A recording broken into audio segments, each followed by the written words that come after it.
রব্বিল আলামিন ওয়া সলাতু ওয়াসসালামু আলা রাসূলিল কারীম ওয়া আলা আলিহি ওয়া সাহবিহি আজমাইন। আমরা এক সময় নামাজের গুরুত্ব নিয়ে আলোচনা করেছিলাম, তার কিছু কথা বাকি থেকে গেছিল। তারই পরিপূর্ণতা স্বরূপ সম্পূরক এই কথা, নামাজ মানুষকে মন্দ ও অশ্লীল কাজ থেকে দূরে রাখে। যে নামাজি হবে সে নোংরা কাজ করবে না, যে নামাজি হবে সে কোনোদিন খারাপ কাজে পা বাড়াবে না। নামাজের এটা হলো এক মাহাত্ম্য এবং বিশাল গুরুত্ব। মহান আল্লাহ বলছেন, উতলু মা উহিয়া ইলাইকা মিনাল কিতাব ওয়া আকিমিস সালাহ ইন্নাস সালাতা তানহা আনিল ফাহশাই ওয়াল মুনকার। তোমার প্রতি যে ওহী অবতীর্ণ করা হয়, কিতাবের যে ওহী, সেই ওহী তুমি পাঠ করো। ওয়া আকিমিস সালাহ, নামাজ কায়েম করো। ইন্নাস সালাতা তানহা আনিল ফাহশা, নামাজ নোংরা কাজ থেকে বিরত রাখে। ওয়াল মুনকার, আপত্তিকর কাজ থেকে বিরত রাখে।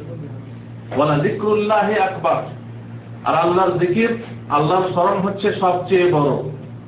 আল্লাহর জিকিরের মান মর্যাদা সবথেকে বড়।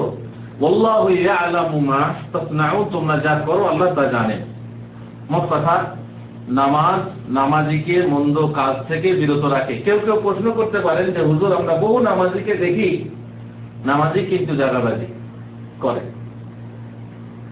নামাজি কিন্তু সে লম্পট, নামাজি কিন্তু সে দাড়ি মারে, নামাজি কিন্তু সে সুদ খায়, ঘোষ খায়, অথচ নামাজ পড়ে। তাহলে নামাজ কি করে মানুষকে মন্দ কাজ থেকে বিরত রাখলো? এটা আল্লাহ তাআলার বাণী, আল্লাহ তাআলার ওয়াদা। এটা কি মিথ্যা হতে পারে? যদি মিথ্যা হয় তাহলে কি ওই লোকের নামাজ মিথ্যা, ওই লোকের নামাজ ঠিক মতো হয় না। আর হয় না বলেই তার নামাজ তাকে মন্দ কাজ থেকে বিরত রাখতে পারে না।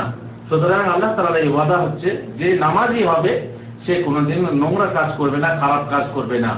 আর যদি আমরা বাস্তবে দেখি যে কোনো নামাজি নোংরা কাজে লিপ্ত হচ্ছে, তার মানে তার নামাজ সঠিকভাবে হয় না। এই জন্য যদি আপনি পরীক্ষা করতে চান যে কার নামাজ কবুল হচ্ছে কিনা, কারো নামাজ কবুল হচ্ছে কিনা যদি পরীক্ষা করতে চান, তাহলে আপনি পরীক্ষা করতে পারবেন এই নোংরামি তার মাধ্যমে ঘটছে কি না, তার দ্বারাতে নোংরামি ঘটছে কি না। যদি আপনি দেখেন যে কোন নোংরামি কোন নামাজি দ্বারা ঘটছে না, তাহলে জানবেন সেই নামাজির নামাজ কবুল হচ্ছে আল্লাহর কাছে। আল্লাহর কাছে সেই নামাজ গৃহীত হচ্ছে, যার ফলে সে নোংরা কাজ থেকে দূরে থাকতে তৌফিক লাভ করছে। পক্ষান্তরে যে পারে না, যে নোংরা কাজ থেকে দূরে থাকতে পারে না, সেই ব্যক্তি এই কাজে মানে নোংরা কাজ বর্জনে তৌফিক লাভ করতে পারে না। নামাজ হচ্ছে কাফারা। কাফারা মানে কি? প্রায়শ্চিত্ত। যে পাপ আপনি করেছেন সেই পাপের প্রায়শ্চিত্ত হচ্ছে নামাজ। আল্লাহ তাআলা বলছেন, ওয়াকিমিস সালাতা তারাফাইন নাহারি ওয়া যুলাফাম মিনাল লাইলি ইন্নাল হাসানাতি ইযহিবনাস সাইয়্যাত।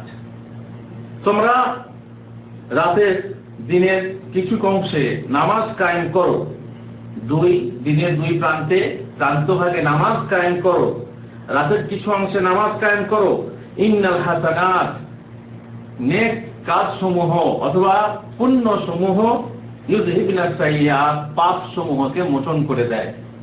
ভালো কাজ করলে খারাপ কাজের যে গুনাহ, সে গুনাহ মোচিত হয়ে যায়। যালিকা যিকরা লিয-যাকিরিন, আর এ হচ্ছে জিকিরকারীদের জন্য, স্মরণকারীদের জন্য স্মরণিকা। তাহলে বোঝা গেল কি যে নামাজ মানুষের পাপের কাফারা করে দেয়।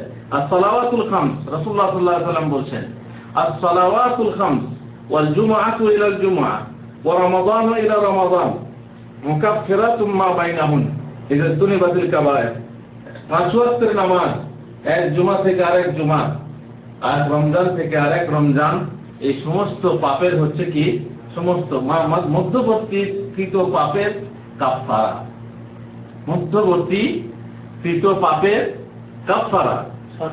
তবে শর্ত হচ্ছে ইযা তুনিবাতিল কাবায়ের, যদি কাবিরা গুনাহ থেকে বাঁচতে পারো তবে।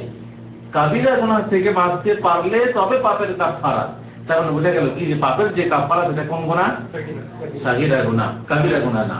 কাবিরা গুনাহ যার জন্য তওবা করতে হবে, কাবিরা গুনাহ যার জন্য নিজেকে লাঞ্ছিত অপমানিত হতে হবে আল্লাহর কাছে, কাবিরা গুনাহ যার 6টা শর্ত আছে সেই শর্ত সহ আল্লাহর কাছে প্রত্যাবর্তিত হতে হবে, আল্লাহর কাছে ফিরে এসে আল্লাহর কাছে চাইতে হবে যে আল্লাহ তুমি আমাকে ক্ষমা করো। আল্লাহ তওবা কবুল করলে সেই গুনাহ মাফ হবে। তাছাড়া শুধু নামাজ পড়লে, ওযু করলে বা হজ করলে, যাকাত দিলে সেই পাপ, কাবিরা গুনাহ বা মহাপাপ কোনদিন মাফ হবে না।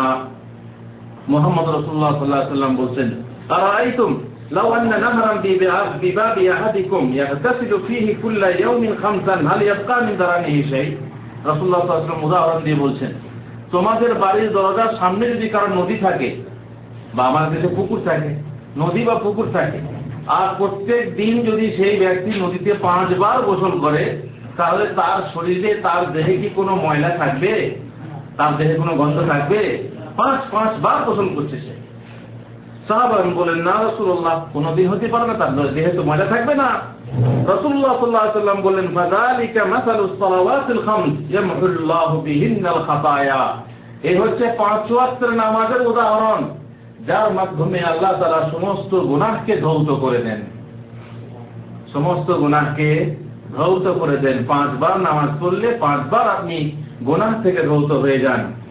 আবু ওসমান বলছেন, আমি সালমান রাদিয়াল্লাহু আনহুর সাথে একটা গাছের নিচে ছিলাম, সেই গাছের ডালে পাতাগুলো পেকেছিল, হঠাৎ করে তিনি গাছের একটা ডাল ধরে হিলিয়ে দিলেন আর পাতাগুলি ঝরঝর করে পড়ে গেল। বসন্তকালে যেমন আমাদের দেশে গাছের অবস্থা হয়, হাওয়া দিলে ঝরে পড়ে কিংবা হিলিয়ে দিলে ঝরে পড়ে, পাতাগুলি ঝরে পড়ল। সালমান রাদিয়াল্লাহু আনহু বললেন, আবু ওসমান, তুমি জিজ্ঞাসা করবে না আমি এটা কেন করলাম? কেন করলাম আমি? তো বললেন, আমি তো জানি না, বলুন কেন করলেন? বলছেন, আমি রাসূলুল্লাহ সাল্লাল্লাহু আলাইহি ওয়াসাল্লামের সাথে একটা গাছের নিচে ছিলাম, তিনি গাছের ডালটা হিলিয়ে দিলে এইভাবে গাছের পাতাগুলো পড়ে গেল, যেভাবে আমি হিলিয়ে দেওয়ার ফলে পড়ে গেল। তারপরে তিনি বললেন, ইয়া সালমান, আলা তাসআলুনি লিমা আফআল হাযা, লিমা আফআল হাযা। হে সালমান, তুমি কি জিজ্ঞাসা করবে না আমি এটা কেন করলাম? কেন আমি গাছের ডাল ধরে পাতাগুলো হিলিয়ে ধরে দিলাম? আমি বললাম, ওয়ালিমা তাফআলুহু ইয়া রাসূলুল্লাহ, আপনি কেন করলেন বলুন? ক্বালা ইন্নাল মুসলিম ইযা তাওয়াদ্দাআ ফাআহসানাল ওযু সুম্মা সাল্লা সালাওয়াতিল খামস। যখন কোন মুসলিম সুন্দরভাবে ওযু করে, দেখেন শুধু ওযু না, সুন্দরভাবে ওযু, শুধু ওযু আর সুন্দরভাবে ওযু একই হয়? নিশ্চয়ই না। মানুষ আর সুন্দর মানুষ নিশ্চয়ই এক না। আদের সুন্দরভাবে ওযু করে, সুম্মা সাল্লা সালাওয়াত, তারপরে সে 5 ওয়াক্তের নামাজ পড়ে, তাহলে কি হয়? বলছেন, তাহাত্তা খাতায়াহু কামা তাহাত্তা হাযিল ওয়ারাক, তার সমস্ত গুনাহ ওইভাবে ঝরে পড়ে যেভাবে এই গাছ থেকে পাতাগুলো ঝরে পড়ছে বা পড়ল। তার মানে হচ্ছে যে নামাজ এমন জিনিস যে নামাজ, যখন নামাজি নামাজ পড়ে তখন তার মাথার উপরে গুনাহগুলো থাকে, তারপর যখন সে ওঠবস করে, মাথার উপরে যদি কোনো বোঝা রেখে ওঠবস করেন, থাকবে বোঝাটা? আস্তে আস্তে আস্তে আস্তে ঝরে পড়বে, নিচে পড়ে যাবে। ঠিক নামাজ পড়তে পড়তে নামাজের সমস্ত পাপ ওইভাবে পড়ে যায়। মনে রাখবেন, নামাজ হলো ফালাহ। ফালাহ মানে কি? হাইয়া আলাল ফালাহ। ফালাহ মানে সাফল্য, সফলতা। এসো নামাজের দিকে, এসো সাফল্যের দিকে। হাইয়া আলাস সালাহ, হাইয়া আলাল ফালাহ। মুয়াজ্জিন 5 ওয়াক্ত আমাদের কর্ণপ্রহরে আহ্বান জানায়, এসো নামাজের দিকে, এসো সাফল্যের দিকে। সাফল্য কোথায় আছে? তোমার ব্যবসাতে সাফল্য নেই। আজান হয়ে গেল, দোকান খুলে বসে আছো সাফল্যের লোভে। আজান হয়ে গেল, কাজে বসে আছো কাজে সাফল্যের লোভে। আজান হয়ে গেল, চাকরিতে বসে আছো সাফল্যের লোভে। আজান হয়ে গেল, তুমি নিজের খেলাতে মত্ত আছো, নিজের টিভিতে মত্ত আছো, চিত্ত বিনোদনের কাজে মত্ত আছো, মনোরঞ্জনের মত্ত আছো সাফল্যের লোভে। স্ত্রীর সাথে কিংবা উপস্ত্রী যাকে বলে, উপপত্নী, শালী ভালী ইত্যাদির সাথে খুশ গল্পে মত্ত আছো, চিত্তরঞ্জনে, সাফল্যের লোভে। কিন্তু সাফল্য কোথায় আছে? হাইয়া আলাল ফালাহ। এসো, এসো নামাজের দিকে, এসো সাফল্যের দিকে। সাফল্য যদি চাও, সমস্ত রকম দুনিয়ার কাজ কর্ম ত্যাগ করে, বর্জন করে এসো সাফল্যের দিকে। রিজালুন লা তুলহিহিম তিজারাতুন ওয়ালা বাইউন আন যিকরিল্লাহ। আল্লাহ তাআলার মসজিদ সমূহে তাসবিহ পাঠ করে, নামাজ পড়ে কারা? এমন সব পুরুষ, রিজাল পুরুষ, দেখেন এখানে মহিলা নাই কিন্তু, তার জন্য যেহেতু মহিলার জন্য জামাত ওয়াজিব নয়, এই জন্য বলা হয়েছে রিজালুন পুরুষ, লা তুলহিহিম তিজারাতুন ওয়ালা বাইউন আন যিকরিল্লাহ, কোন ব্যবসা বাণিজ্য কিংবা ক্রয় বিক্রয় আল্লাহর জিকির থেকে, নামাজ থেকে তাদেরকে বিরত রাখে না। তারা ঠিক সময়ে মসজিদে এসে উপস্থিত হয়ে নামাজ আদায় করে। আর কিছু মানুষ তো আছে সবসময় তাদের মন লটকে থাকে কার সাথে? মসজিদের সাথে। কখন আজান হবে, কখন সাফল্যের আহ্বান আসবে, তখন আমি গিয়ে এই দোকান ছেড়ে যাব, এই বাড়ি ছেড়ে যাব, এই ছেড়ে সংসারের কাজ ছেড়ে গিয়ে মসজিদে গিয়ে উপস্থিত হয়ে আমি নামাজ আদায় করব। এই শ্রেণীর মানুষ যাদের হৃদয় মসজিদের সঙ্গে লটকে থাকে, তাদেরকে কিয়ামতের দিনে আল্লাহ তাআলা নিজের আরশের ছায়া দেবেন। এসো ফালার দিকে এসো, সাফল্যের দিকে এসো। মহান আল্লাহ সার্টিফিকেট দিয়ে বলছেন কাদ আফলাহাল মুমিনুন, সেই মুমিনরা সফল হয়েছে, সেই মুমিনরা সাফল্য লাভ করেছে। কারা? আল্লাযীনা হুম ফি সালাতিহিম খাশিউন, যারা তাদের নামাজে বিনয় নম্র, বিনয়ী এবং নম্র। নামাজ পড়া অনেকে দেখবেন এইভাবে, এইভাবে দাঁড়িয়ে নামাজ পড়ছে, নামাজ পড়ছে অনেকে এইভাবে খাড়া হয়ে দাঁড়িয়ে একদম মানে কোন তার নামাজের ভিতরে না ভক্তি আছে না আবেগ আছে, যাকে খুশু খুশু বলে, বিনয় নম্রতা কিছু নেই। কিন্তু অনেক লোক নামাজ পড়ে কি সুন্দর ভাবে দেখবেন তার হাতখানা বুকে বাঁধা আছে, যেখানে হৃদয়, সেই হৃদয়ের সাথে তার জন্য একটা সম্পর্ক আছে, সে যেন ভিতরে শীতলতা অনুভব করছে, আরামসে এইভাবে আবেগের সাথে যেন সে আল্লাহকে দেখছে।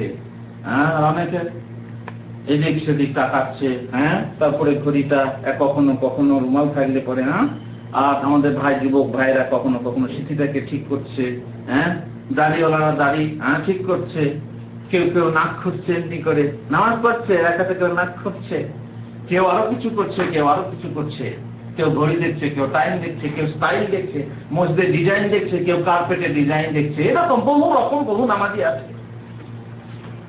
কিন্তু আল্লাহ তাআলা বলছেন সেই নামাজি সফল কাম, সেই মুমিন সফল কাম যারা তাদের নামাজে বিনয় নম্র, একাগ্র চিত্ত, আন্তরিক ভাবে নামাজ পড়ে আল্লাহর সামনে বিনয় নম্র হয়ে, মহান বাদশার সামনে সে নিজহীন, সে কিছুই না, আল্লাহর সামনে দাঁড়িয়ে। হাদিসে আছে এমন ভাবে নামাজ পড়ো এই যে আমার যেন তোমার শেষ নামাজ, এরপরে আর কোন নামাজ তুমি পড়ার সুযোগ পাবে না। যদি আপনাকে বলা হয় এই 2 রাকাত নামাজ পড়ে নাও, এরপরে তোমাকে শুট করব, বলুন, যখন আপনি জানবেন যে কি আমার নামাজ পড়া সালাম ফেরা হলেই আমাকে শুট করা হবে, আমি মরে যাব, যেমন অনেক জায়গাতে হচ্ছে, এখন বহু জায়গাতে দেখছেন শুট করছে কিভাবে। যদি আপনাকে বলা হয় যে নামাজে সালাম ফেরা হলেই তোমাকে শুট করবো, ঠিক আছে তুমি নামাজ পড়ে নাও, তখন আপনি নামাজটা কেমন হয় বলুন তো?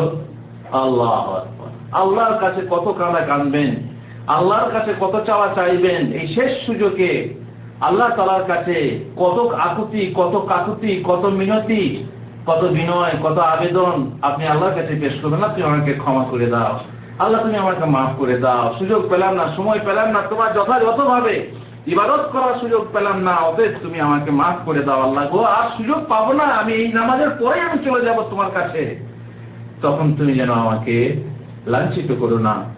কি সুন্দর নামাজ হবে। রাসূলুল্লাহ সাল্লাল্লাহু আলাইহি ওয়াসাল্লাম বলছেন তুমি প্রত্যেক নামাজ ঠিক ওই মন নিয়ে পড়ো যে মন নিয়ে তুমি ওই যে শুট করা শুনে পড়তে বা পড়তে পারো এইভাবে। সুতরাং সব সময় তোমরা এই নামাজ পড়ো, বিদায়ী নামাজ পড়ো, তবে হবে সেই নামাজে তুমি সফল কাম, সেই নামাজে তুমি হবে সাফল্য লাভকারী। যেহেতু নামাজ সেই ব্যক্তি সফল কাম হয়েছে যে তার নামাজে কি বললাম বিনয়ী এবং বিনয় নম্র। কাদ আফলাহা মান তাযাক্কা, যারা পবিত্র হয়, নিজেদেরকে গুনাহ থেকে, পাপ পঙ্কিলতা থেকে এবং শিরক ও বিদআত থেকে নিজেদেরকে পবিত্র করে। পবিত্র আগে করতে হয় কাকে? আমলকে, না আগে মনকে পবিত্র করতে হয়? আগে মনকে পবিত্র করতে হয়। অনেক মানুষকে আপনি নামাজ পড়তে বলবেন, সে বলে আগে মন ঠিক করো, তারপর নামাজ পড়বে। ঠিক আছে, মনটা ঠিক করো, তুমিই করো আগে ঠিক। কিভাবে ঠিক হবে? মনের জঙ্গল। চাষিরা চাষ যখন করে তখন প্রথমেই ধানের বীজ বা ধানের ওই যে কি বলে ওটাকে চারা ঘাসের উপরে লাগায় না। কি করে প্রথমে? গ্রীষ্মের দিনেই প্রথমেই একটা চাষ দিয়ে রাখে শুকনোতে, যাতে করে ঘাসগুলো মারা যায়। তারপরে বর্ষার পানি নামলেই, যেমন এখন বর্ষা নেমেছে, ওই ঘাসগুলো পচন ধরে সেগুলো এক প্রকার সার হয়ে যায়। তারপরে আবার চাষ দেওয়া হয়, তারপরে মই দিয়ে সুন্দর করে জমিটাকে পরিষ্কার পরিচ্ছন্ন করে কোনো অতিরিক্ত ঘাস থাকলে পরে সেগুলোকে তুলে ফেলে দিয়ে তারপর সুন্দর সাদা চকচকে জমিতে, পরিষ্কার জমিতে চাষি ধানের চারা রোপণ করে, তবেই তার ধান সোনার ফসল ফলে, তাই না? আর একজন আমলকারী, একজন মুসলিম সেই রূপ হবে যে মুসলিম তার মনের জমিকে আগে ওইভাবে চাষ দিয়ে, ওইভাবে পরিষ্কার করে, পরিচ্ছন্ন করে, পবিত্র করে তারপর সেই মনের জমিতে আমলের ফসল ফলাবে। তাছাড়া কোনো কাজে দেবে না।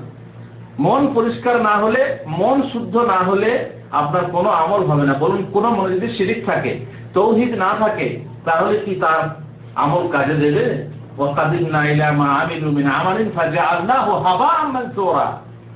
পাহাড় পরিমাণ যদি তোমার স্বভাব থাকে, পাহাড় পরিমাণ, কিন্তু তোমার মধ্যে যখনই শিরক এসে যাবে, শিরক যেন অ্যাটম বম, সেই পাহাড়ে যখন অ্যাটম বম লাগাবেন, পাহাড় অমনি কি হয়ে যাবে? ধুলি করার মতো উড়ে যাবে। কোনো কাজে লাগবে না, কোনো কাজে লাগবে না। কেন? শিরক। শিরক হচ্ছে সাংঘাতিক জিনিস। আপনার এক গ্লাস হোক কিংবা এক পাত্র দুধ আছে, সুন্দর দুধ, ফ্রেশ দুধ, তাতে কোনো পানি মিক্স নেই, কিচ্ছু নেই। শেষকালে দেখলেন যে একটা ছোট বাচ্চা দাঁড়িয়ে পেশাব করে দিল, সামান্য এক ফোঁটা পেশাব করেছে দুধে, কেউ খাবে? দুধটা নষ্ট হবে না? হবে না? আল্লাহুল মুস্তাআন। বিশাল আপনার গাড়ি প্রায় 5 লক্ষ রিয়াল দাম, বিশাল সুন্দর, পৃথিবীর মধ্যে সব থেকে শ্রেষ্ঠ গাড়ি, সামান্য একটা জিনিস নেই, তার জন্য আপনার অত টাকার দামের গাড়ি চলবে না। সামান্য একটা জিনিস নেই। যদি আপনি বলেন শিরক, ছোটখাটো বিষয়, কিচ্ছু না, আপনি খালি বিশ্বাস করলেন আল্লাহর নবী গায়েব জানতেন, বিশ্বাস করলেন। কিংবা আপনি শুধু মনে মনে এটা বিশ্বাস করলেন পৃথিবীতে যত ধর্ম আছে সব ধর্ম সমান, ধর্ম নিরপেক্ষ, সব ধর্ম সমান, এটা বিশ্বাস করলেন। যখনই বিশ্বাস করলেন, এই বিশ্বাসের ফলে আপনার কি সর্বনাশটা হলো জানেন? আপনার অনেক নামাজ, রোজা, হজ, যাকাত জানি না, প্রত্যেক বছর হয়তো হজ করেন এবং সত্যি ভালো হজ করেন, কিন্তু আপনার সামান্য এইটুকু বিশ্বাসের জন্য এখন বোম চলে আসবে, পাহাড় পরিমাণ সমস্ত স্বভাবকে ধুলি কোনার মতো উড়িয়ে দেবে। শিরক এত বড় খতরনাক, এত বড় খবিশ জিনিস। মনের জমিকে শিরক থেকে মুক্ত করতে হবে, মনের জমিকে ভালো করে নিয়ে নিতে হবে, তবে হবে আপনার আমলের বীজ রোপণ এবং আমলের ফল ফসল। সুতরাং মন পরিষ্কার আগে করতে হবে। আল্লাহ তাআলা বলছেন, কাদ আফলাহা মান তাযাক্কা, যে ব্যক্তি নিজেকে পবিত্র করে, পবিত্র হয়, সে সফল হয়। ওয়া যাকারা ইসমা রাব্বিহি ফাসাল্লা, আল্লাহর নাম স্মরণ করে নামাজ পড়ে। যে নামাজ পড়ে সে সফল হয়, যে নামাজ পড়ে সে পবিত্র হয়। সুতরাং নামাজ হচ্ছে সাফল্যের মাধ্যম। দেখবেন বহু মানুষ তারা আজান শুনে আজানে আসে না, আজানের জবাব দেয় না, বরং আজান শুনে বিরক্ত হয়। অনেকে বলে শব্দ দূষণ হচ্ছে আজানে, মসজিদে আসেন, চিৎকার করে আজান দেওয়া হচ্ছে, এর ফলে শব্দ দূষণ হচ্ছে। অনেকে আবার বলছে আজান যেন বেশ্যার আহ্বান, বেশ্যারা যেমন খদ্দের ডাকে তেমনি এরা খদ্দের ডাকছে, মোল্লারা খদ্দের ডাকছে। অনেকে বলে এ আজান ঘোড়াটি মাইক্রোফোনে কেন দেয়? আল্লাহ তো নিকটে বলে ওরা, তো আল্লাহকে আবার এত জোরে চিৎকার করে ডাকতে হয়? মাইক দিয়ে কেন ডাকতে আল্লাহকে? সে বেকুফরা বোঝে না যে এই আজান দিয়ে আল্লাহকে ডাকা হয় না মানুষকে ডাকা হয়। আরে আল্লাহু আকবার মানে আল্লাহকে ডাকছে না, আল্লাহু আকবার শব্দ দিয়ে কাকে ডাকছে? মানুষকে ডাকছে, কিন্তু সে বেকুফরা মনে করে আল্লাহকে ডাকছে। তাই এরকম ভাবে ব্যঙ্গ করে বলে আল্লাহ নিকটবর্তী বলে, অথচ আল্লাহকে মাইক্রোফোন দিয়ে ডাকতে হবে। ফজরের সময়ে ঘুমের এত ডিস্টার্ব করে, যে সময়ে সুন্দর মিষ্টি ঘুম, সেই ঘুমে বড় ডিস্টার্ব করে মাইকে। আর বিশেষ করে মসজিদের ধারে বাসা হলে সে খুব বিরক্ত হয়। কবি নজরুল বলেছিলেন, মসজিদেরই পাশে আমার কবর দিও ভাই। যেন কাছে থেকে মুয়াজ্জিনের আযান শুনতে পায়, আর এর কাছে থেকে মসজিদের মুয়াজ্জিনের আযান শুনে বিরক্ত হয়। আযান শুনে বিরক্ত হয়, আযানের জবাব তো দূরের কথা, আযানের সালাতে আহ্বানে সাড়া দেওয়া তো দূরের কথা, আযান শুনে বিরক্ত হয়, নামাজ পড়তে আসে না। কিয়ামতের দিনে যখন সে আল্লাহর সামনে উপস্থিত হবে, হিসাবের আগে আল্লাহ তাআলাকে মানুষ দেখতে হবে, তাই না? মানুষ দেখতে পাবে। আল্লাহ তাআলা তার পদনালী, তার পায়ের রলা উন্মোচন করবেন। আল্লাহ তাআলা, আল্লাহ জানেন কেমন সে জিনিস, কি জিনিস আমরা জানি না। পদনালী উন্মোচন করবেন, আর মানুষ দেখে চিনতে পারবে যে ইনি হচ্ছেন রব্বুল আলামিন। আর তখন সবাই তাকে সিজদা করবে, সিজদায় পতিত হবে। যারা দুনিয়ার বুকে আল্লাহকে সিজদা করেনি, তারা সিজদা করতে যাবে, তাদের পিঠ ভাঁজ হবে না, তাদের পিঠ ভাঁজ হবে না, পাহাড়ের মতো সোজা হয়ে থাকবে। ফলে সিজদা করতে গিয়ে উল্টে পেছন দিকে পড়ে যাবে। কেন? যেহেতু দুনিয়াতে তাদেরকে আহ্বান করা হতো। আল্লাহ তাআলা বলছেন, ইয়াউমা ইউকশাফু আন সাক ওয়া ইউদআউনা ইলা সুজুদি ফালা ইস্তাতিউন। কিয়ামতের দিনে তাদেরকে ডাকা হবে সিজদার জন্য, ফালা ইস্তাতিউন, তারা সক্ষম হবে না। খাশিআতান আবসারুহুম তারহাকুহুম যিল্লাহ, তাদের চক্ষু অবনত থাকবে, আর চারিদিক থেকে অপমান তাদেরকে ঘিরে রাখবে। ওয়াকাদ কানু ইউদআউনা ইলা সুজুদ, পৃথিবীর বুকে তাদেরকে সিজদা করার জন্য ডাকা হতো। সিজদা করার জন্য মানে নামাজ পড়ার জন্য ডাকা হতো। ওয়া হুম সালিমুন, তারা ছিল সুস্থ এবং নিরাপদ, অথচ তারা নামাজ পড়তে আসতো না। তাই কিয়ামতের দিনে সে আল্লাহকে দেখেও সিজদা করতে পারবে না। বহু মানুষ আছে যারা শুনে বিশ্বাস করে না, দেখলে বিশ্বাস হয়, তাই না? আমাদের ইসলামের দিনে ইসলামের বহু কিছু আছে গায়বী ভাবে বিশ্বাস করতে হয়। প্রথম হচ্ছে আল্লাহ, আল্লাহ তো গায়বী, তাই না? আল্লাহকে দেখেনি কেউ, তাকে বিশ্বাস করতে হয়। আরো অনেক কিছু বিশ্বাস করতে হয়। সুতরাং যে গায়বী ভাবে আল্লাহকে বিশ্বাস করতে হয় এবং অনেক কিছুকে বিশ্বাস করতে হয়, কিন্তু এক শ্রেণীর মানুষ আছে বাস্তববাদী বা বস্তুবাদী, যারা চোখে না দেখলে বিশ্বাস করে না। এখন দুনিয়াতে বিশ্বাস করছে না, নামাজের জন্য ডাকা হচ্ছে, আহ্বান করা হচ্ছে, বিশ্বাস করছে না। কিন্তু কাল কিয়ামতের দিনে আল্লাহকে যখন দেখবে তখন সিজদা করতে চাইবে, আর সেই সময় সে সিজদা করার সুযোগ পাবে না, তাকে সিজদা করতে দেওয়া হবে না, তার সিজদা নেওয়া হবে না, সে উল্টে পড়ে যাবে। আল্লাহ তাআলা বলছেন, ইয়া আইয়ুহাল্লাযীনা আমানু লা তাত্তাখিযুল্লাযীনা ইত্তাখাযু দীনাকুম হুজুওয়ান ওয়া লা'iবান মিনাল্লাযীনা উতুল কিতাবা মিন ক্বাবলিকুম ওয়াল কুফফারা আউলিয়া ওয়াত্তাকুল্লাহা ইন কুনতুম মুমিনিন। কিছু মানুষ আছে যে নামাজকে তারা ঠাট্টা ব্যঙ্গ বিদ্রুপ করে গ্রহণ করে। আপনি আপনার রুমমেটকে উঠাচ্ছেন, এই আযান হয়ে গেছে, চল, আরে মেয়ে যা নিজে তরকারি তেল দে। কত নামাজি বেটা, নামাজি, হ্যাঁ নামাজ পড়ছিস, নামাজ পড়া দেখাচ্ছিস। একজন নামাজ পড়তে এলো মসজিদে, ছোট অল্প বয়সের লোক, হ্যাঁ বাবা 7 জন্মে নামাজ পড়েনি, বেটা আবার নামাজ পড়ে নামাজি হয়েছে। কত রকম ব্যঙ্গ করা হয়, নামাজিদেরকে নিয়ে ব্যঙ্গ করা হয়, মিয়া লাইটটা বন্ধ কর, বড় নামাজি বেটা নামাজি হয়েছে। ঠাট্টা ব্যঙ্গ বিদ্রুপ আঘাত দেওয়া হয় নামাজিকে। অনেক সময় মনে করে কি যারা নামাজ পড়ে ফালতু সময় নষ্ট করে, বেকুব লোক, আর আমরা চালাক, আমরা ফালতু সময় নষ্ট করি না, চালাক। আল্লাহ তাআলা বলছেন, তাদেরকে তোমরা বন্ধু রূপে গ্রহণ করো না, যারা দিনকে নিয়ে, তোমাদের দিনকে নিয়ে ঠাট্টা ব্যঙ্গ বিদ্রুপ করে, ক্রীড়া কৌতুক সব গ্রহণ করে। আহলে কিতাবদের মধ্য থেকে, ইহুদি খ্রিস্টানদের মধ্য থেকে, আর কাফেরদেরকে বন্ধু রূপে গ্রহণ করো না। ওয়াত্তাকুল্লাহ, আল্লাহকে ভয় করো, ইন কুনতুম মুমিনিন, যদি তোমরা মুমিন হও। ওয়া ইযা নাদাইতুম ইলাস সালাতি ইত্তাখাযুহা হুজুওয়ান ওয়া লা'iবা, যখন তাদেরকে নামাজের জন্য ডাকো, নামাজের জন্য আহ্বান করো, তখন সেই নামাজকে তারা ঠাট্টা ব্যঙ্গ বিদ্রুপ ক্রীড়া খেলা রূপে গ্রহণ করে।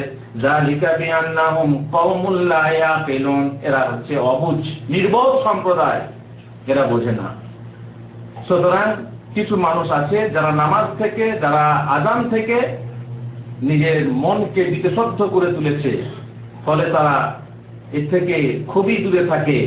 যেমন শয়তান, মানুষও শয়তান হয়, তাই না? মিনাল জিন্নাতি ওয়ান নাস, মানুষও শয়তান হয়। আযান যখন হয় তখন শয়তান কি করে জানেন? শয়তান তখন পালাতে পালায়। আযান শুনে, আল্লাহ আযান শুনে শয়তান শুধু পালায় নয়, পালাতে পালায়। আজান শেষ হয়ে যায়, আবার চলে আসে, আবার একামত শুরু হয়ে যায়, আবার পারতে পারতে পারে, আবার পালায়, ছুটে পারে। যখন একামত শেষ হয়ে যায় তখন আবার ফিরে আসে কার কাছে? মুসল্লির কাছে। কেন বলুন তো মুসল্লির কাছে ফিরে আসছে? তার নামাজকে নষ্ট করার জন্য। যেহেতু নামাজ হলে তার ক্ষতি, নামাজ যদি শুদ্ধ হয় তাহলে তার ক্ষতি, আর নামাজ নষ্ট করতে পারলে তার লাভ। খিনজার নামক এক শয়তান বিশেষ করে আছে, যে বারবার নামাজীকে নামাজ ভুল করিয়ে দেয়। এক সাহাবী বললেন, ইয়া রাসূলুল্লাহ, আমার নামাজের মধ্যে ইতি বহু কথা স্মরণ আছে, সোজা বাংলাদেশ চলে যায়। যেমন মানুষ ঘুমিয়ে স্বপ্ন দেখতে দেখতে বাংলাদেশ চলে যায়, ও নামাজ পড়তে পড়তেই বাংলাদেশ চলে যায়। কিংবা যে দোকানের হিসাব করে, সংসারের হিসাব করে, কথা ইত্যাদি ইত্যাদি। তো বলল, ইয়া রাসূলুল্লাহ, কি করা যায়? তুমি বাঁ দিকে হালকা করে থুতু মেরে নিও। জোরে মারলে তো হবে না, পাশে মুসল্লি আবার গায়ে লেগে যাবে, মারামারি লেগে যাবে। হালকা করে। আর দোয়া বলবে, কি বলবে? আউযু বিল্লাহি মিনাশ শাইতানির রাজিম, চুপে চুপে আউযু বিল্লাহি মিনাশ শাইতানির রাজিম। দেখবে সাহাবী বলছেন, সত্যি ধীরে ধীরে আমার ওয়াসওয়াসা দূর হয়ে গেল। তো শয়তান নামাজে ভুল করায়। অনেক যুবক দেখবেন নামাজ পড়তে এসেছে, মাঝখান থেকে দূর থেকে ইশারা করে, ইঙ্গিত করে নামাজটাকে হাসাবার চেষ্টা করে, বন্ধু বান্ধব হাসাবার চেষ্টা করে, নামাজটাকে নষ্ট করা, মানে তাকে হাসিয়ে দেওয়ার চেষ্টা করে। এই এক প্রকার শয়তান। আর যারা আজান শুনে, নামাজের কথা শুনে চোখে যায়, চকা গরুর মতো চোখে যায়, কিংবা তারা এইভাবে মানে নিজের মনের ভিতরে কেমন একটা বিতৃষ্ণা সৃষ্টি করে, এরা আসলে এক প্রকার শয়তান। যে শয়তান পারতে পারতে আজান শুনে পারতে পারতে পালায়। আল্লাহ তাআলা মাফ করুক, এরকম মানুষ যেন আমরা না হই। নামাজ নামাজীকে জান্নাতে প্রবিষ্ট করে, এটা শেষ কথা। নামাজ নামাজীকে জান্নাতে প্রবিষ্ট করে। আল্লাহ তাআলা বলছেন, ইল্লাল মুসাল্লিন আল্লাযীনা হুম আলা সালাতিহিম দায়িমুন। যারা নামাজ একটানা নামাজ পড়ে, নামাজ ওই জুমার দিনে নামাজ পড়লে হয় না, তাই না? না, আমার বেটা নামাজি বাবা, আমার বেটা নামাজি, একটা জুমাও বাদ দেয় না। মাশাআল্লাহ, কেমন নামাজি বুঝছেন? প্রত্যেক জুমাতে পড়ে তাই নামাজি, সে তাকে নামাজি বলবেন না? 5 ওয়াক্তের নামাজ পড়লে তাকে নামাজি বলা হবে। 5 ওয়াক্তের নামাজ পড়লে তাকে নামাজি বলা হবে। যদি কন্টিনিউ 5 ওয়াক্ত পড়ে, এই আলাদা বলছেন সালাতিহিম দায়িমুন, সব সময় নামাজ পড়ে, মানে 5 ওয়াক্তের নামাজ পড়ে। তারপরে আরো কিছু গুণ বর্ণনা করার পর শেষ দিকে বলছেন, ওয়াল্লাযীনা হুম আলা সালাতিহিম ইউহাফিজুন। যারা নামাজের হেফাজত করে। দেখেন, নামাজ পড়ে কথা আলাদা, নামাজ কায়েম করার কথা আলাদা, আর নামাজের হেফাজত করার কথা আলাদা। নামাজ পড়া, নামাজ কায়েম করা কি এক জিনিস না? নামাজ পড়ছি আমরা, কিন্তু কায়েম হয় কি আল্লাহই জানে। নামাজ কায়েম করার জন্য বিভিন্ন পদ্ধতি আছে, তার সমস্ত ওয়াজে, তার সমস্ত ফরজ, আন্তরিকতা, মানুষের হৃদয়, নম্রতা, কি বলে আপনার বিনয় ইত্যাদি সমস্ত মিলে কি হয়। আর বিশেষ করে নামাজে যা বলছি তার অর্থ বোঝা, নামাজে যা বলছি তার অর্থ বোঝাতে নামাজ কায়েম হয়। নামাজের রূহ আছে, আত্মা আছে, আত্মা প্রতিষ্ঠা হয়। আর বিনা বুঝে, না বুঝে আমরা যে কথাগুলো বলি, আলহামদুলিল্লাহ থেকে শুরু করে যা কিছুই বলি, যদি না বুঝতে পারি তাহলে সে নামাজ কিন্তু আসলে প্রাণহীন নামাজ হয়। আল্লাহ তাআলা বলছেন, যারা নামাজের হেফাজত করে, ঠিক সযত্ন সহকারে প্রত্যেক ওয়াক্তে যথাসময়ে নামাজ আদায় করে, উলাইকা ফি জান্নাতিন মুকরামুন, তাদেরকে জান্নাতে সম্মানিত করা হবে। জান্নাতে তাদেরকে জান্নাত দেওয়া হবে। আর নামাজ না পড়লে কি হবে হুজুর? এর উল্টো, নামাজ না পড়লে জাহান্নামে যেতে হবে। ফাওয়াইলুল লিল মুসাল্লিন, নামাজীদের জন্য যদি জাহান্নাম হয়, তো বেনামাজীদের জন্য আর কি? নামাজীদের জন্য ওয়াইল দুজক, আর বেনামাজীদের জন্য বয়েল দুজক। ওয়াইল দুজক হচ্ছে, ওয়াইল মানে কি? জাহান্নামের একটা উপত্যকার নাম। আপনারা জানেন উপত্যকা কাকে বলে? দুই পাহাড়ের মাঝখানে যে জায়গাটা থাকে। আর ওয়াইল পুরো পাহাড় সহ জাহান্নাম। যে বেনামাজি সে পুরো জাহান্নামে থাকবে, আর যে নামাজি কিন্তু যথাসময়ে নামাজ পড়ে না, সে ওয়াইল দুজকে, মানে জাহান্নামের উপত্যকায় থাকবে। বেনামাজি হলে আল্লাহ তাআলা বলছেন, ফাখালাফা মিন বা'দিহিম খালফুন আদাউস সালাতা ওয়াত্তাবাউশ শাহাওয়াতি ফাসাওফা ইয়ালকাউনা গায়্যা। পরবর্তী কিছু এলো, যারা নামাজ নষ্ট করলো, মানে যথাসময়ে নামাজ আদায় করলো না, নিজেদের খেয়াল খুশির অনুসরণ করলো, তারা গাই নামক জাহান্নামে জায়গা পাবে। ও গাই হচ্ছে জাহান্নামের একটা উপত্যকার নাম। সেখানে সেই নামাজি বাস করবে, যে নামাজি সময় নষ্ট করে নামাজ পড়েছে। সুতরাং যে নামাজ বিলকুলই পড়ে না, তারা কোথায় বাস করে বুঝতে পারছেন? আল্লাহ তাআলা আগে বলছেন ফি জান্নাতি ইয়াতাসাআলুন, জান্নাতে যারা জাহান্নামীদেরকে দেখে বলবে, এরপর কাউ চিনতে পারবে, প্রতিবেশী, নিজের বন্ধু, অনেক দেখা চিনতে পারা যাবে, আরে তুই জাহান্নামে গেলি কি করে, তুই জাহান্নামে গেলি কি করে, মা সালাকাকুম ফি সাকার, সাকার জাহান্নামে তোমরা কি করে গেলে? প্রথম জবাবটা যেটা হবে সেটা কালু লাম নাকু মিনাল মুসাল্লিন, আমরা দুনিয়ার বুকে মুসাল্লি ছিলাম না, নামাজ পড়তাম না, আযান শুনতাম, নামাজ পড়তাম না, সুযোগ ছিল, সবকিছু ছিল, নিরাপত্তা ছিল, সুখ ছিল, শান্তি ছিল, কিন্তু নামাজ পড়তাম না। প্রথম জবাব। এই জবাবের শেষ দিকে আছে ফামা তানফাউহুম শাফাআতুশ শাফিঈন, যদি কেউ এদের জন্য সুপারিশ করতে চায়, কোন সুপারিশকারীর সুপারিশ এদের জন্য কাজে লাগবে না, সুপারিশ গ্রহণযোগ্য হবে না আল্লাহর কাছে। এই কারা? এরা হচ্ছে বেনামাজি।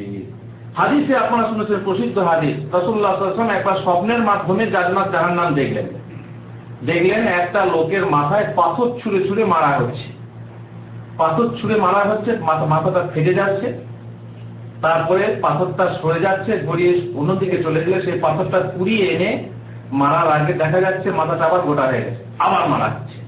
এইভাবে বার তাকে মাথায় পাথর মেরে মেরে মাথাকে হালকা করা হচ্ছে। কারণ কি? রাসূলুল্লাহ সাল্লাল্লাহু আলাইহি ওয়াসাল্লাম ফেরেশতাকে জিজ্ঞেস করলেন যে কি ব্যাপার, এর মাথা কেন এইভাবে? বলতে ফরজ নামাজ পড়া থেকে ঘুমিয়ে থাকতো, মাথা ভারী করে ঘুমিয়ে থাকতো, নামাজ পড়তে ইচ্ছা হতো না, ফজরের নামাজ হুজুর ডিস্টার্ব হয়ে যায় ঘুমে, তাই অ্যালার্মটা দেরি করে লাগিয়ে রাখে, ডিউটির আগে অ্যালার্মটা লাগিয়ে রাখে, ফজরের সময় উঠলে ঘুমের ডিস্টার্ব হয়। নামাজ দিনের জন্য মাথা ভারী হয়েছিল না, তার জন্য মাথাটাকে পাথর মেরে মেরে হালকা করা হচ্ছে। নামাজ, ফরজ নামাজ পড়া থেকে ঘুমিয়ে থাকতো, নামাজের সময় পার হয়ে যাচ্ছে তার খেয়াল নেই, নামাজ ত্যাগ করে ঘুমিয়ে থাকতো, তার জন্য তার মাথাটাকে হালকা করা হচ্ছে। তারপরে এক ব্যক্তি সম্পর্কে আল্লাহ রাসূল সাল্লাল্লাহু আলাইহি ওয়াসাল্লামের কাছে বলা হলো যে সে সারা রাত ঘুমিয়ে কাটায়, মানে এশার নামাজটাও পড়ে না, মেহনত করে এসে বেজারি মাগরিবের নামাজ পড়ে দুটো খেয়ে শুয়ে পড়ে, বাস ঘুমিয়ে যায়, আর সে ওঠে না, এশার নামাজটা বাদ চলে যায়, সকাল হয়ে যায়, ফজর হয়ে যায়, হয়তো ফজরের নামাজও পড়ে না। রাসূলুল্লাহ সাল্লাল্লাহু আলাইহি ওয়াসাল্লাম বলছেন শয়তান তার কানে পেশাব করে দেয়। শয়তানের পেশাব বুঝতে পারছেন? শয়তান কেমন, তো পেশাব কি করে বুঝবেন? তার মানে খারাপ জিনিস তো নিশ্চয়ই বুঝতে পারছেন যে শয়তান তার কানে পেশাব করে দেয়, যে সারা রাত্রি ঘুমিয়ে কাটায় অথচ নামাজ পড়ে না। যদি কোন লোক সারা রাত কোরআন তেলাওয়াত করে এবং নামাজ ছেড়ে দেয় তাহলে চলবে না? তার শাস্তি আছে? কোরআন পড়লেও, কোরআন পড়ে জাগরণ করে শুয়ে গেল, ফজরের নামাজ ছুটে গেল, তার শাস্তি আছে না নেই? তার শাস্তি আছে। তার যদি শাস্তি থাকে তাহলে যে ব্যক্তি টিভির সামনে গান বাজনা শুনে কিংবা অন্য কিছু শুনে খারাপ জিনিস দেখে রাত্রি জাগরণ করে রাত 1টা, 1:30, 2টোর দিকে শোয় এবং ফজরের নামাজ নষ্ট করে, তার শাস্তি আছে না নেই?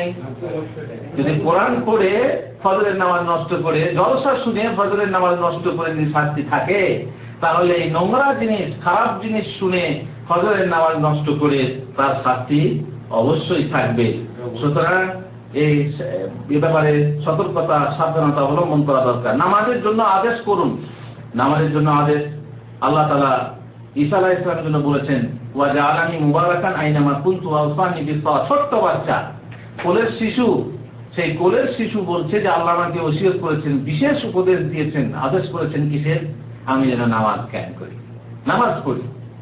আল্লাহ তাআলা তার রাসূলকে বলছেন ওয়া আমুর আহলাকা বিস-সালাতি ওয়াসতাবির আলাইহা, হে নবী তুমি তোমার পরিবারকে নামাজের হুকুম দাও এবং তার উপরে ধৈর্য ধারণ করো। দেখছেন নামাজ পড়ার জন্য ধৈর্য চাই, তাই না? সত্যি নামাজ, অবশ্য নামাজ ভারী জিনিস, কিন্তু যারা বিনয়ী তাদের জন্য না, অহংকারীদের জন্য নামাজ ভারী জিনিস। তবে নামাজে যে কষ্ট নেই বলা যাবে না, বিশেষ করে ঘুমের সময়ে, বিশেষ করে প্রচুর ঠান্ডার সময়ে, প্রচুর গরমের সময়ে নামাজ পড়া নিশ্চয়ই কঠিন। অতএব সেই সময় তুমি কি করো? ধৈর্য ধারণ করো আর পরিবারকে নামাজের হুকুম দাও। কখন হুকুম দিতে হবে বলুন তো?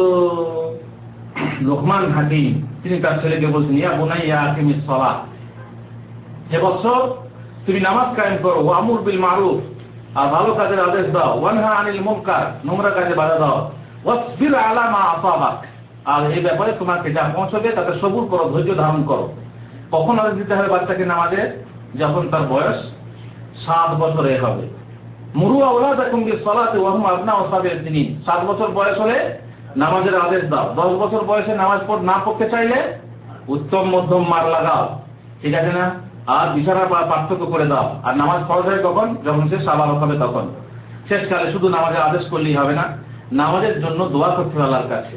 কি বলে দোয়া করতে হবে? ইব্রাহিম ইসলাম করতেন, রব্বানা ইন্নী আসকানতু মিন যুররিয়াতি বিওয়াদিন গায়রি যি যার'ইন ইনদা বাইতিকাল মুহাররামি রব্বানা লিয়ুকিমুস সালাহ ফাজআল আফিদাতাম মিনান নাসি তাহওয়ি ইলাইহিম ওয়ারযুকহুম মিনাস সামারাতি লাআল্লাহুম ইয়াশকুরুন। ইব্রাহিম আলাইহিস সালাম নিজের স্ত্রীকে এবং সন্তান কাকে ইসমাইলকে কাবা শরীফের কাছে রেখে এসে দোয়া করছেন, আল্লাহ আমি আমার সন্তান সন্ততিকে তোমার ঘরের পাশে রেখে এলাম, কি জন্য? যাতে সে বা তারা নামাজ কায়েম করে।